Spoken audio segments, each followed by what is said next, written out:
Hello class 9, this is Ruchi and welcome back to this channel. आज इस video में हम देखेंगे बच्चे अपना क्वेश्चन नंबर 3 एक्सरसाइज 7.1 का। सो ज्यादा टाइम नहीं वेस्ट करेंगे, सीधा अपना क्वेश्चन नंबर 3 रीड कर लेंगे। So question number 3 is AD and BC are equal perpendiculars to a line segment AB। बच्चे देखो, हमारे इस AB लाइन पे AD एंड BC क्या है बच्चे, ये इक्वल परपेंडिकुलर्स हैं। तो हम कह सकते हैं कि हमारा AD इक्वल है हमारे BC के। क्वेश्चन में दिया है उसको साथ के साथ लिखते जाएं।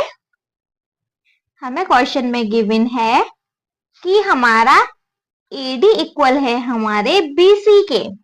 कोई डाउट नहीं है, ठीक है।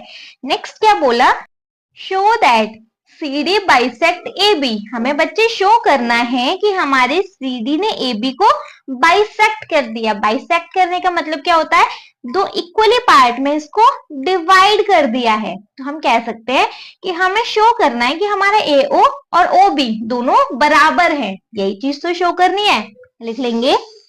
तो शो, हमें शो करके देना है बच्चे कि हमारा AO इक्वल होना चाहिए हमारे BO के, है ना। क्यों होना चाहिए भाई, जब CD ने एक लाइन हमारी किसी लाइन को बाइसेक्ट करती है तो उसको दो इक्वल पार्ट में डिवाइड करती है, इसीलिए, है ना। तो हम ये लिख सकते हैं कि हमें शो करना है कि हमारा ये वाला इतना पार्ट इक्वल है हमारे इस वाले पार्ट के। कोई डाउट नहीं है, चलो कैसे कर सकते हैं देखेंगे।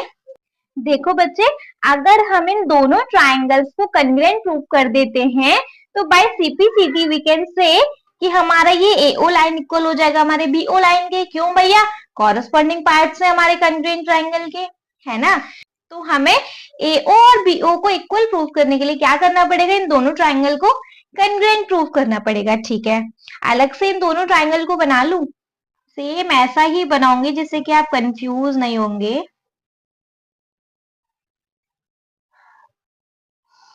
देखिए बच्चे, कन्ग्रुएंट प्रूफ करना है ये पता चल गया है ना। अब हम कौन सा क्राइटेरिया यूज कर सकते हैं, मैम 90 डिग्री का एंगल आ रहा है तो हम RHS ले सकते हैं ना, RHS। चलो आपके कहने से एक बार RHS लेके देख लेते हैं। R फॉर राइट एंगल, हमें 90 डिग्री के दोनों ट्राइंगल में 90 डिग्री के एंगल मिल रहे हैं। H फॉर हाइपोटेनियस, हाइपोटेनियस मतलब हमारे OC इक्वल होना चाहिए हमारे OD के। कहीं क्वेश्चन में लिखा है क्या भैया कि ये लाइन इक्वल है हमारे इस लाइन के, ऐसा तो कहीं नहीं लिखा। तो हम भाई RHS तो लेंगे नहीं, लेकिन हाँ हम ये कह सकते हैं कि हम कोई और कंडीशन लेंगे तो हमारा एंगल B इक्वल होगा हमारे एंगल A के। क्यों, क्योंकि दोनों 90 डिग्री के एंगल है ना। तो कोई और कंडीशन लेंगे, आई मीन कोई और क्राइटेरिया यूज करेंगे हम यहाँ लिखेंगे। तो in triangle BOC and triangle AOD, इन दोनों ट्राइंगल में देखो हमें तीन कंडीशन चाहिए। तीन कंडीशन के लिए सबसे पहली कंडीशन कि हमारा AD इक्वल है हमारे BC के इन दोनों ट्राइंगल में। क्यों है भाई, क्वेश्चन में गिवन है कि हमारा AD इक्वल है BC के, है ना। तो हम अपना पहला कंडीशन तो यही लिख लेंगे कि हमारा AD इक्वल है हमारे BC के। रीजन दो भाई, गिवन है, ठीक है। सेकंड क्या कि हमारा एंगल A इक्वल है एंगल B के, एंगल A इक्वल है हमारे एंगल B के। क्यों भाई, ईच 90 डिग्री, दोनों हमें दिए हुए हैं 90 डिग्री के हैं। तीसरा कंडीशन अगर हम देखें बच्चे तो देखो, हमारा इस फिगर में समझाती हूँ। हमारा ये वाला एंगल इक्वल होगा हमारे इस वाले एंगल के। मैम क्यों होगा भाई, देखो ये चीज हमें पता है कि जहां भी हमें वर्टिकली अपोजिट एंगल दिए हुए होते हैं, अभी लाइंस एंड एंगल में पढ़ के आ रहे हैं, जहां भी हमें वर्टिकली अपोजिट एंगल्स मिलते हैं वो क्या होते हैं बच्चे, इक्वल होते हैं। ठीक है, तो हमें एंगल BOC इक्वल है हमारे एंगल AOD के। क्यों भाई, वर्टिकली अपोजिट एंगल है, यहां मार्क कर लें, है ना। तो हम यह लिखेंगे कि हमारा एंगल BOC इक्वल है हमारे एंगल AOD के। रीजन बच्चे, क्योंकि हमारे वर्टिकली अपोजिट एंगल्स हैं। वर्टिकली अपोजिट एंगल हमेशा इक्वल होते हैं। तीन कंडीशन मिल गई।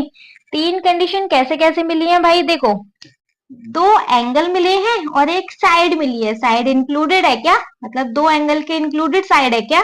नहीं है, दो एंगल है और एक साइड है, तो दैट मीन्स ए ऐसे तो होने से रही, ए ऐसे कंडीशन तो होने से रही। क्यों भाई? ए ऐसे तो जहां लगती है जहां की हमारी साइड इंक्लूडेड हो, दो एंगल्स के बीच में, लाइक कुछ ऐसा है तो दो एंगल के बीच में ये वाली साइड होती, इंक्लूडेड साइड होती, तो वहां हम ए ऐसे लगा देते। ए ए एस कहाँ लगती है? जहां वो साइड इंक्लूडेड नहीं है, कोई और साइड है।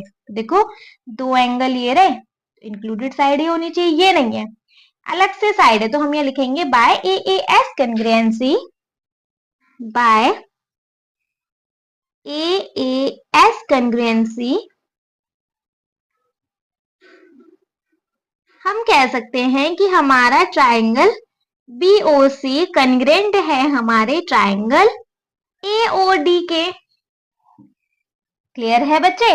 और जब हमारा ट्राइंगल कंग्रेंट है तो हम कह सकते हैं कि भाई हमारा एओ लाइन इक्वल होगा हमारे बीओ लाइन के। भाई क्यों? कॉरेस्पॉन्डिंग पार्ट्स हैं दो कंग्रेंट ट्राइंगल के, है ना? कॉरेस्पॉन्डिंग पार्ट्स क्या होते हैं बच्चे? इक्वल होते हैं। तो हम यहाँ लिखेंगे bye CPCT we can say कि हमारा बीओ इक्वल है हमारे एओ के, है ना? समझ में आ गया? बस यही प्रूव करना था, यही हमने इस क्वेश्चन में कर दिया प्रूफ। ठीक है जी, आई होप बहुत अच्छे से क्वेश्चन क्लियर हो गया होगा। हो गया तो प्लीज बच्चे आप इस वीडियो को एक लाइक कर दीजिएगा, चैनल को सब्सक्राइब तो जरूर ही कर देना, और आपके जिन फ्रेंड्स के लिए ये वीडियो हेल्पफुल है उनको इस वीडियो को टैग में शेयर कर देना। Okay, thank you so much.